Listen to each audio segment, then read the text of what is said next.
What is going on, guys? Welcome back to another video. Today we're going over my favorite bets for the 24-25 NHL season. As you guys can see, we're on Drafters Fantasy Sports right now. You can do pick'ems on here on the NHL, NFL, and more.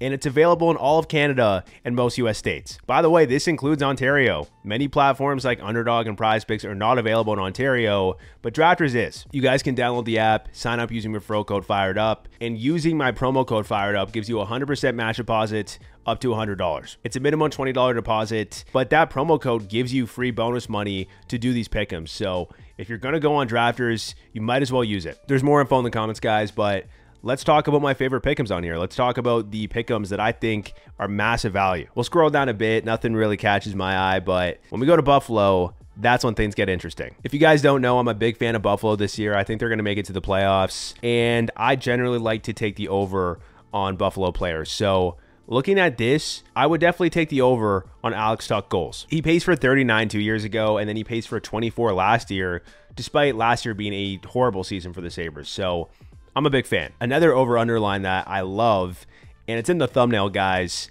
is JJ Peterka. Maybe Vegas knows something I don't, but last season, Peterka had 50 points in 82 games, despite being on the second line for most of the season and also being on the second power play unit. But that being said, of his 50 points last year, only 7 of them came from the man advantage, and that's going to change this year, guys. Peterka is on the first line with Tuch and Thompson. We've seen that all throughout camp, all throughout preseason, and we saw that at the end of last year as well. So his even strength deployment is pretty secure, and he is also on the first line power play as well. So you're likely getting a full season out of Peterka where he's first line and first line power play. With that being said, with the trend of liking Sabres players, I'm going over on points and goals for Tage Thompson. As long as he stays healthy, I think there's a strong chance this goes over. And in general, I'm bullish on his line mates with Peterka and Tuch.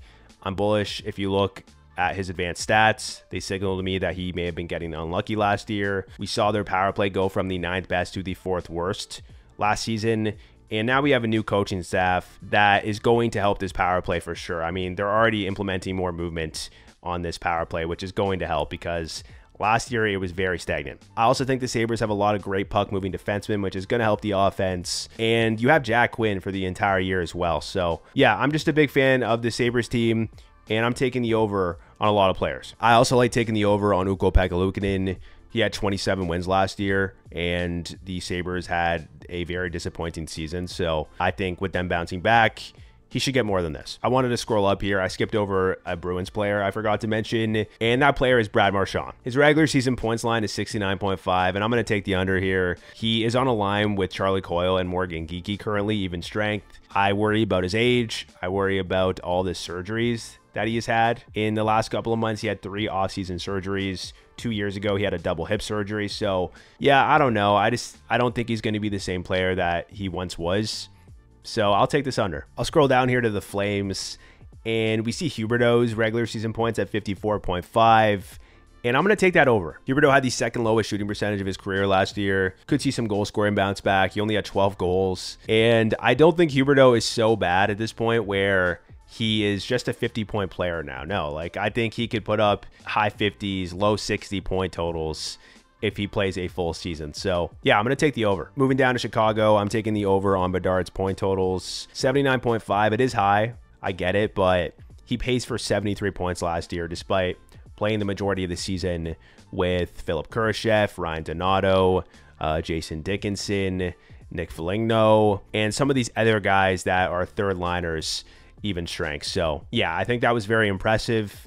Better line mates, Teravainen and Bertuzzi, Hall's back, going into his second season.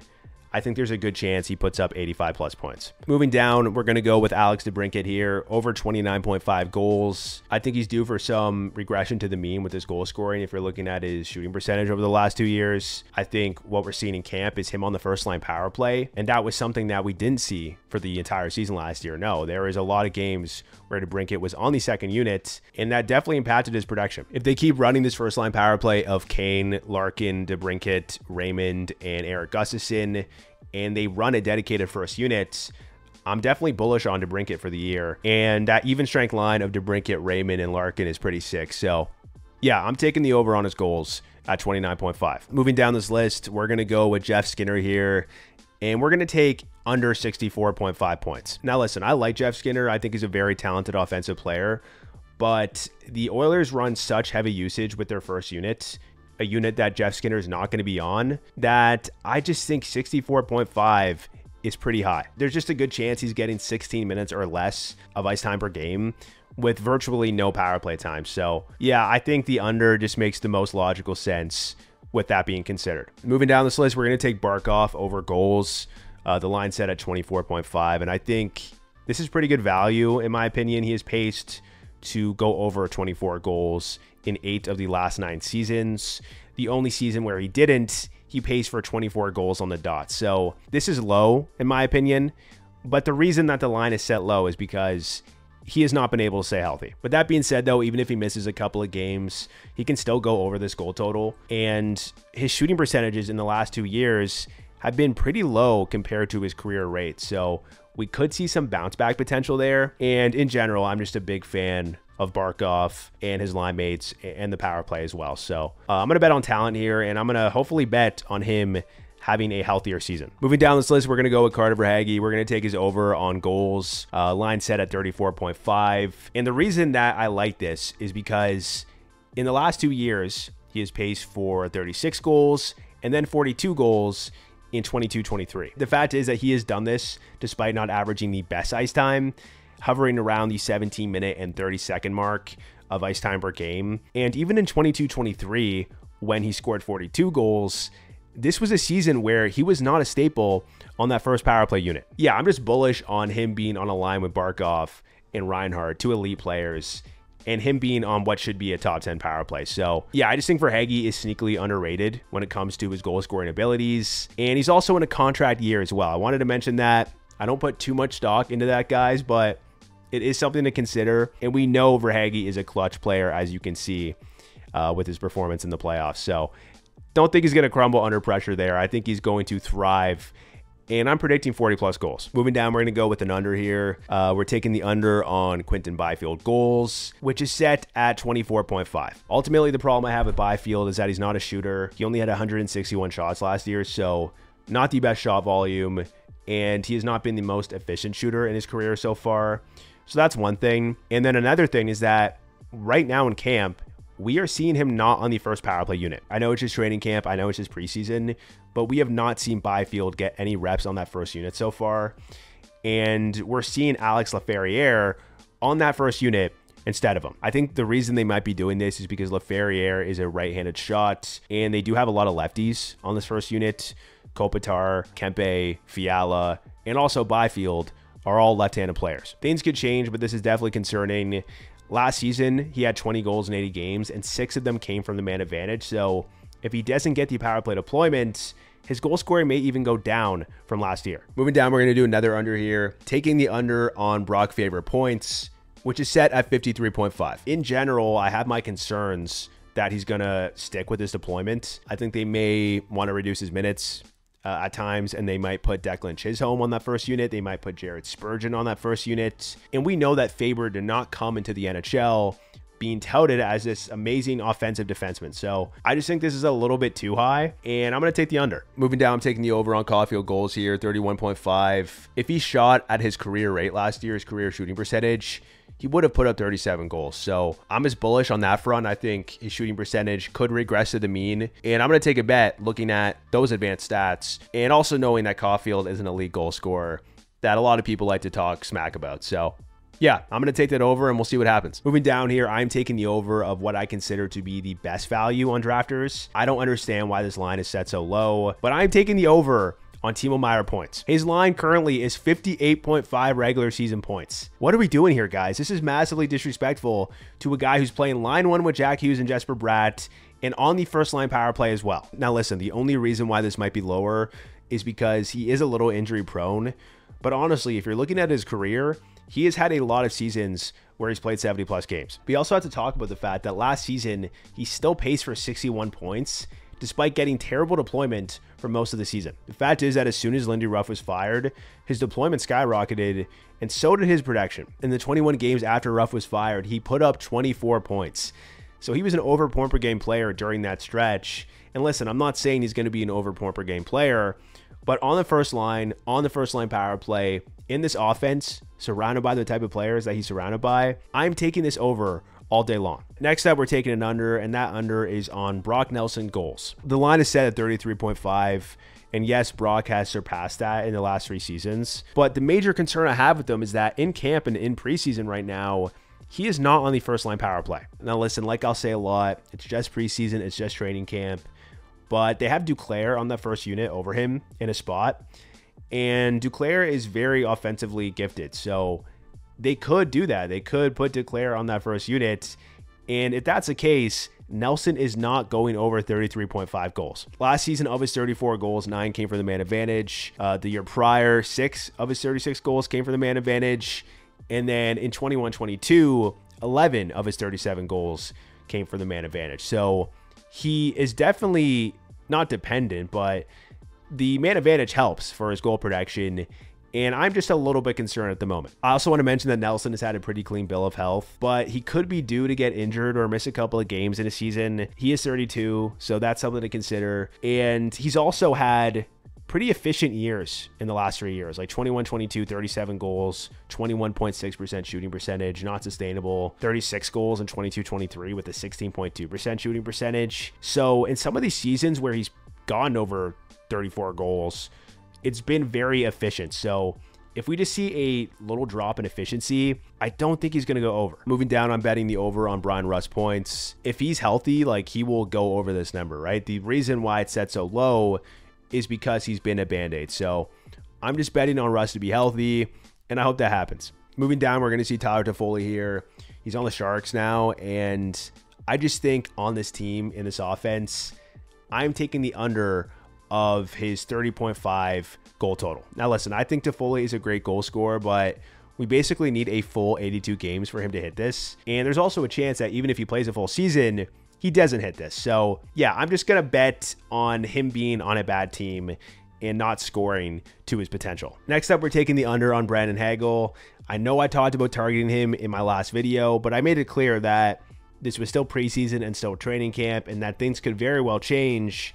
And what we have seen today is that Hagel is no longer on the first line power play, and now it's Cam Atkinson. They have Atkinson in Stamkos' old spot, and I think they probably want to go back to what is familiar, which is having a one-time option on that left side. So yeah, I think with Hagel, there's just too many lefties on there, and we've seen in the last 2 seasons that they have not thought he was a fit on the first unit. They have decided not to put him on this first unit, and I'm going to follow the trend that he's probably not going to be in this power play. Without power play deployment, it's going to be super hard to go over 71.5. Yes, Hagel did this last season, but the reason why he did this is because Kucherov had a career season, and he also played the majority of the year either on that top line with Point and Kucherov or on the second line with Stamkos. The problem for this year is that there is a good chance they run a top line of Guenther, Kucherov, and Point. We're seeing that in camp right now, and yes, things could easily change, but if they run that line, Hagel is going to be stuck on the second unit with Anthony Cirelli and Cam Atkinson. With all that being considered, I'm taking the under for Brandon Hagel here. I'm taking under 71.5 points. Moving down, I'm going to take the over on Dylan Guenther points. It's set at 55.5, and I think it's pretty insane that Matias Maccelli has a higher over-under than Dylan Guenther, guys. I don't understand this at all. It makes no sense to me. So yeah, I'm going to take the guy that is on the first line power play in the top 6 and just signed, what, an $8 million per year contract with Utah. So, I mean, yeah, this is pretty much a no-brainer. He is a guy that has a wicked one-timer, a wicked release. He could easily score 30-plus goals. He's going to be their #1 shot threat on the man advantage. He could easily put up 25 power play points. He's going to be in the top 6, even strength, and maybe even some games playing with Keller on the top line. Who knows, right? They could run that line in some games and later on in the season. So yeah, if Dylan Guenther plays a full season, he should easily go over 55.5 points. With that being said, we're going to take the under on Matias Maccelli. I know Maccelli played really good last year. I think he had 57 points, but we had to remember that this guy is still a third liner and on the second line power play. So yeah, I don't know, guys. I don't know why his line is higher than Guenther's. You know, maybe we'll revisit this at the end of the season, and we'll see what happens. If Maccelli had more points than Guenther, I'd be very interested to see how that plays out. Moving down, we're going to take the under on Quinn Hughes goals. He's a guy that until last season didn't score a lot of goals, and his shot volume wasn't very good. And I'm just expecting regression for a lot of Canucks players. Quinn Hughes with his goal scoring, especially because he had a pretty high shooting percentage compared to his career rates. So I just think that 14.5 is pretty high. I think he can put up 11 or 12 or 13 goals, and that's going to require a full 82 games. So yeah, I'm just betting on the analytics and the advanced stats that suggest to me that the Canucks are going to experience regression, and I'm taking that under. With that being said, I will take one over here, and I'm going to take the over on Debrusk points. He's going to be playing first line with Elias Pettersson. He's likely going to be on the first line power play as well, and he's had a couple of good seasons pacing for more than this despite limited minutes. So yeah, a deployment bump on the Canucks, a good offensive team. If he's healthy, he should go over this line. I'm also going to go over Jack Eichel.